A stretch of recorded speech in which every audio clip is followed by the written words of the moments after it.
Estimada profesora y compañeros, a continuación les presentaremos las técnicas de elusión y absorción. En ellas les estaremos explicando su fundamento, sus tipos de técnicas, procesos, mecanismos, funciones, casos clínicos, entre otras. Entendemos que la técnica de elusión y absorción se basa en la interacción entre los antígenos presentes en los glóbulos rojos y los anticuerpos específicos contenidos en el antisuero. ¿Cuál sería el fundamento de estos entonces? En los antígenos y anticuerpos, los glóbulos rojos contienen proteínas especiales llamadas antígenos A, B, AB u O. El tipo de sangre está determinado porque antígenos específicos están presentes en la superficie de los glóbulos rojos. En la absorción se añade antisuero a la muestra de sangre seca que contiene anticuerpos contra los antígenos A, B y AB2.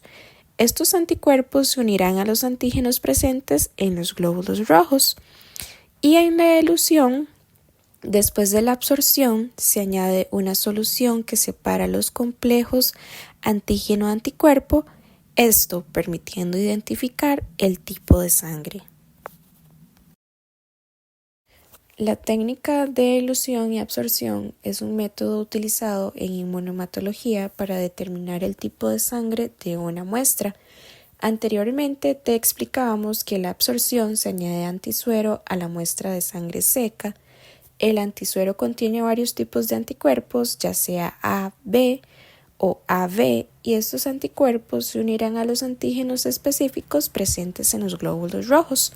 En la elusión, después de la absorción, se añade la solución que separa los complejos antígeno-anticuerpo, permitiendo identificar el tipo de sangre.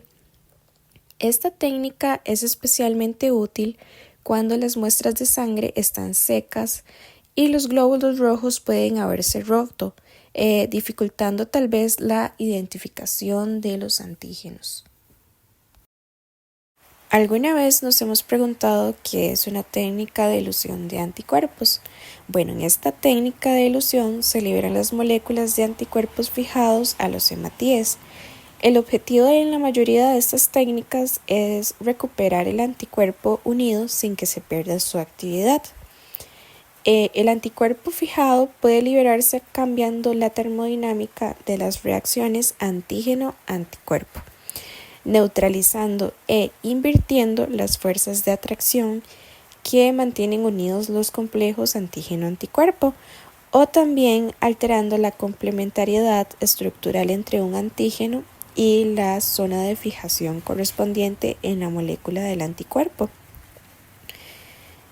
Estas técnicas de elusión son importantes para la investigación de antiglobulina directa positiva, para la concentración y purificación de anticuerpos, que esto es la detección débilmente expresada y la detección de un anticuerpo de especificidad múltiple, que se utilizan como técnica de absorción adecuada, y también para la preparación de hematíes para su empleo en los estudios fenotipados y de absorción autóloga.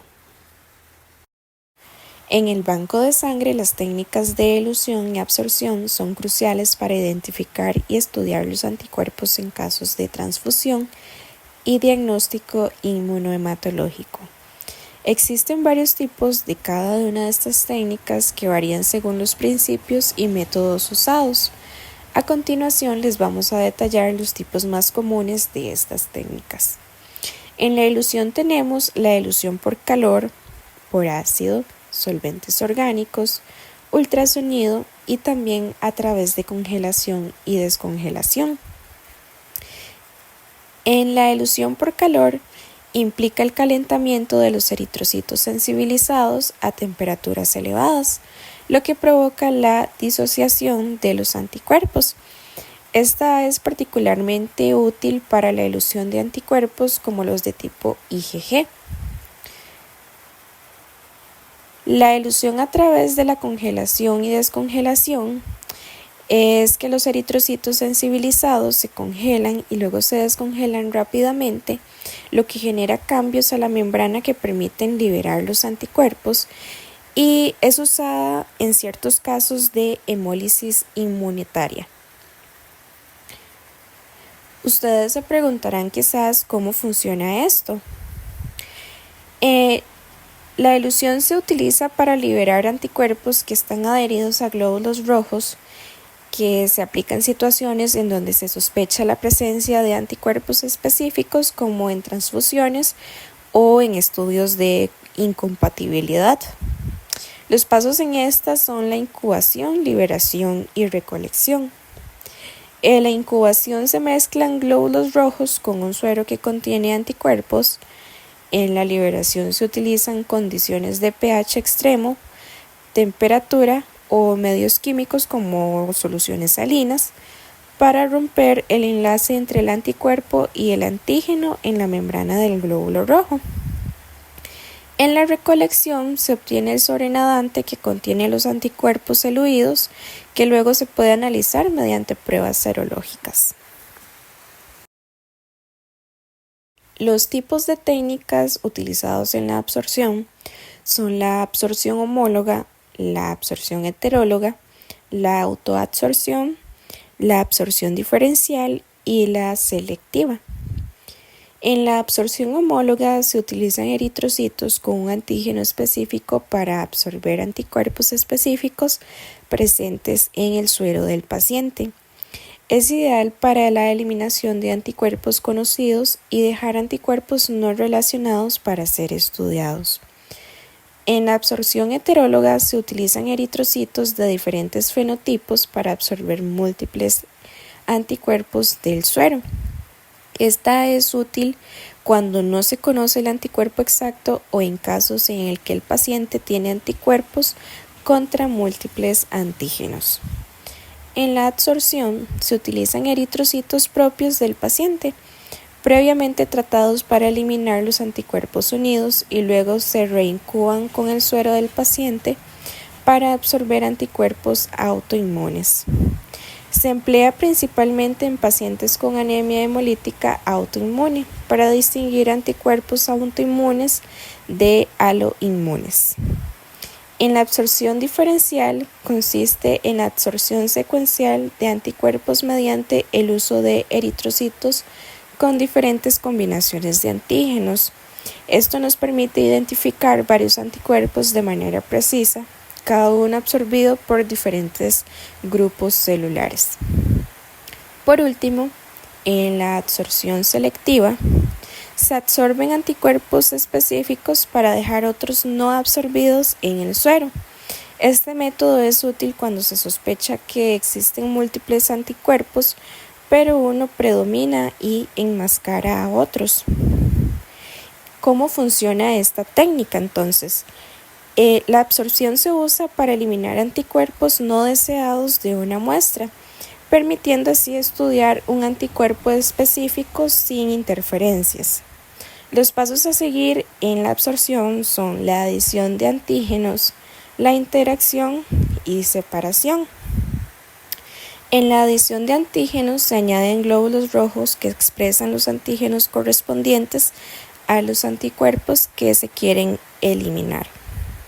Durante la interacción, los anticuerpos no deseados se unen a los glóbulos rojos y en la separación se realiza una centrifugación o filtración para separar los glóbulos rojos con los anticuerpos absorbidos del suero que se desean estudiar. Y bueno, acá tenemos el ejemplo 1, que sería este caso, es una incompatibilidad hemolítica en un paciente con transfusión repetida. Es un paciente que requiere transfusiones periódicas debido a una enfermedad hematológica como lo es la anemia depranocítica. Muestra signos de hemólisis posttransfusional y las pruebas de antiglobulina directa, o sea, la prueba de Coombs directa, resultan positivas, lo que sugiere la presencia de anticuerpos adheridos a los glóbulos rojos del paciente. Y aquí se da la intervención con elusión y absorción. Esta elusión, que se realiza una elusión en los eritrocitos del paciente para extraer los anticuerpos adheridos. y esto va a ayudar a identificar anticuerpos específicos responsables de la hemólisis. Por otro lado está la absorción que, tras la elución, el suero del paciente se absorbe con células que contienen antígenos específicos para remover anticuerpos conocidos y así poder detectar otros posibles anticuerpos subyacentes. Ahora tenemos el resultado que la técnica permite identificar anticuerpos específicos, por ejemplo el anti-E o el anti-K, lo cual es crucial para seleccionar unidades de sangre compatibles que no tengan antígenos correspondientes y a su vez evitando futuras reacciones hemolíticas. Y acá tenemos el caso 2, que es una reacción hemolítica en una embarazada sensibilizada. Es una mujer embarazada con un historial de abortos espontáneos y es evaluada en el banco de sangre y presenta una prueba de Coombs positiva. Se sospecha que el feto podría estar en riesgo de una enfermedad hemolítica perinatal debido a la presencia de anticuerpos maternos contra antígenos eritrocitarios del feto. Y acá viene la intervención con elución y absorción. Está la parte de elución, que se utiliza para separar los anticuerpos que están adheridos a los glóbulos rojos maternos, permitiendo la identificación de anticuerpos específicos que podrían estar causando la reacción hemolítica. Y por otro lado está la parte de absorción, que el suero de la madre se absorbe con los glóbulos rojos de diferentes fenotipos para detectar posibles anticuerpos adicionales y así determinar el riesgo de incompatibilidad con el feto. Y ahora tenemos el resultado, que este proceso permite identificar anticuerpos específicos como el anti-D, anti-C, entre otros, lo que ayuda a evaluar el riesgo de hemólisis en el feto. Y con esta información se puede planificar un manejo adecuado como transfusiones intrauterinas o un seguimiento estricto del embarazo. Y así concluimos que la técnica de elución y absorción es esencial en inmunohematología, ya que permite la identificación precisa de antígenos en glóbulos rojos. Su aplicación es crucial para determinar el tipo de sangre y gestionar correctamente las transfusiones. El proceso se basa en la interacción específica entre antígenos y anticuerpos, seguida de la separación y análisis de estos complejos. Este método es fundamental para asegurar la compatibilidad sanguínea y prevenir reacciones adversas en pacientes. Además, su precisión y fiabilidad la hacen indispensable en el campo de la medicina transfuncional. Muchas gracias.